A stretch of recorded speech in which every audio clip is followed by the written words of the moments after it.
Hi guys, ఈరోజు నేను నాటుకోడి కర్రీ చేస్తున్నాను.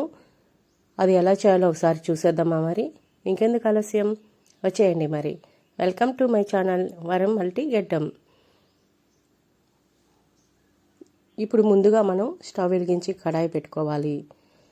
కడాయి పెట్టుకున్న తర్వాత ఇప్పుడు మనము ఆయిల్ వేసుకోవాలండి. నాటుకోడికి కొద్దిగా ఆయిల్ ఎక్కువే పడుతుంది, నేను ఎక్కువే వేస్తున్నాను. మీకు కావాలంటే మీరు తగ్గించుకోవచ్చు. ఇప్పుడు మనం ఆయిల్ వేడైంది కదా, ఇందులో ఆవాలు వేసుకుందాం. నాటుకోడికి ఆవాలు ఎవరు వేయరు అనుకుంటా, మా సైడ్ వేస్తారు, నేను వేస్తున్నాను. ఆవాలు వేగాయి కదా, ఇప్పుడు మనము ముందుగా కట్ చేసి ఉంచుకున్న ఉల్లిపాయలు వేసుకుందాం. ఉల్లిపాయలు, పచ్చిమిర్చి ముందుగా కట్ చేసుకున్నానండి. 3 మీడియం సైజు ఉల్లిపాయలు కట్ చేసుకున్నాను. అలాగే ఒక 5-6 పచ్చిమిర్చిని చీలికలుగా కట్ చేసుకున్నాను. ఇందులో వేసుకుని ఉల్లిపాయలని మంచిగా వేయించుకోవాలి. ఇప్పుడు ఇందులో కరివేపాకు కూడా వేసుకోవాలండి. ఇప్పుడు మనము కరివేపాకు, ఉల్లిపాయ, పచ్చిమిర్చి వేసుకున్నాం కదా, ఇది బ్రౌన్ కలర్ వచ్చేదాకా వేయించుకోవాలి. వేయించుకున్న తర్వాత ఇందులో ఒక 1/2 స్పూన్ పసుపు వేసుకోవాలి. పసుపు వేసుకుని మంచిగా వేయించుకోవాలండి. ఇప్పుడు మనకి ఉల్లిపాయ, కరివేపాకు, పచ్చిమిర్చి వేగింది కదా, ముందుగా మనం కట్ చేసి క్లియర్గా కడిగి ఉంచుకున్న ఈ నాటుకోడి చికెన్ని వేసుకోవాలి. ఇందులో వేసుకుని ఇందులో ఉన్న వాటర్ మొత్తం ఇంకిపోయి ఆయిల్ పైకి వచ్చేదాకా మంచిగా వేయించుకోవాలి.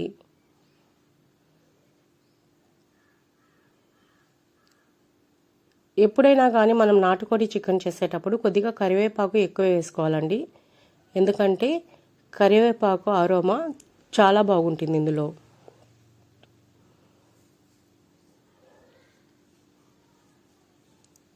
ఇప్పుడు నేను ఇందులో ఉప్పు వేసుకున్నాను. ఆ క్లిప్ మిస్ అయిందండి.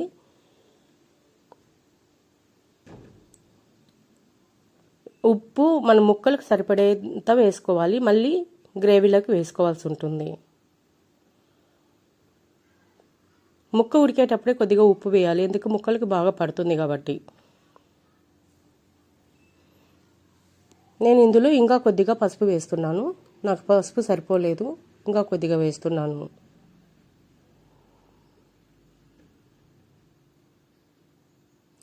ఉప్పు, పసుపు వేసుకున్న తర్వాత మంచిగా మళ్ళీ కలుపుకోవాలి. ఇప్పుడు ఏదైతే ఇందులో వాటర్ ఉందో ఆ వాటర్ మొత్తం వెళ్ళిపోయేదాకా మనం వేయించుకోవాలి.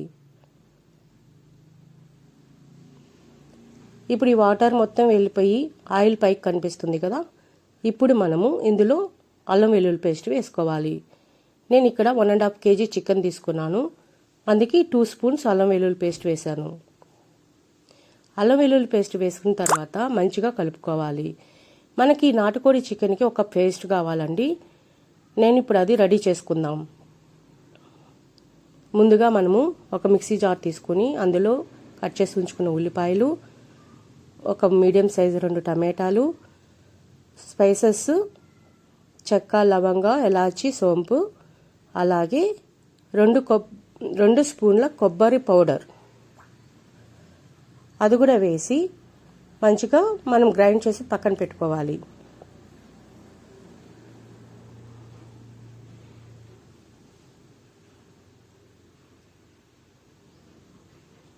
ఇప్పుడు మనము ఇవన్నీ వేసి గ్రైండ్ చేసి పక్కన పెట్టుకున్నాం కదా, ఈ పేస్ట్ని ఇప్పుడు ఇందులో వేసుకోవాలి.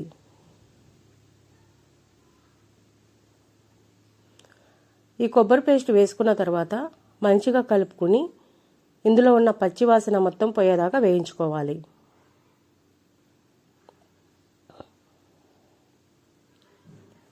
బాగా వేగి మొత్తం ఆయిల్ పైకి వచ్చింది కదండి, ఇప్పుడు మనకు సరిపడా కారం వేసుకోవాలి. నేను ఇక్కడ 1.5 kg చికెన్కి 2 స్పూన్స్ కారం వేసాను, అలాగే 1.5 స్పూన్ ధనియాల పొడి వేసాను. వేసుకున్న తర్వాత బాగా ఒకసారి కలుపుకుని అడుగు పట్టకుండా మంచిగా కలుపుకోవాలండి. కలుపుకున్న తర్వాత కొద్దిగా కొత్తిమీర కూడా వేసుకుని కలుపుకోవాలి.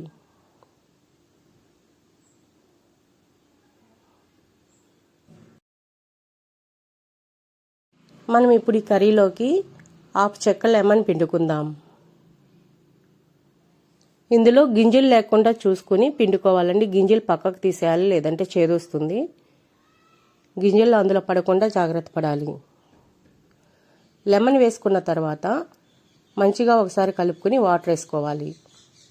నేను ఇక్కడ ఒక 1.5 గ్లాస్ వాటర్ వేసుకుంటున్నాను. వేసుకున్న తర్వాత ఒకసారి మంచిగా కలుపుకొని కర్రీ మొత్తం మంచిగా కుక్ అయ్యి దగ్గరకు వచ్చేదాకా కుక్ చేసుకోవాలి.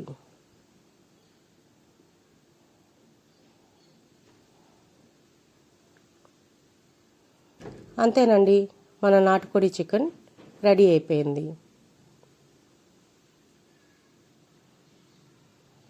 చాలా టెంప్టీగా ఉంది కదా, అలాగే టేస్ట్ కూడా చాలా బాగుంటుంది.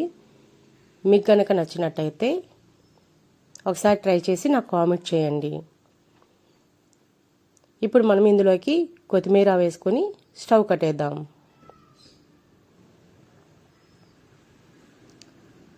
స్టవ్ కట్టేసిన తర్వాత మనం ఇప్పుడు దీన్ని ఒక సర్వింగ్ బౌల్లోకి తీసుకుందాం.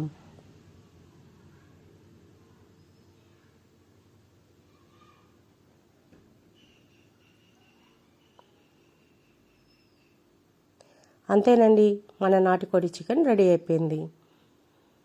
చాలా అంటే చాలా టేస్టీగా ఉంటుంది. ఒకసారి ట్రై చేయండి. Thank you for watching.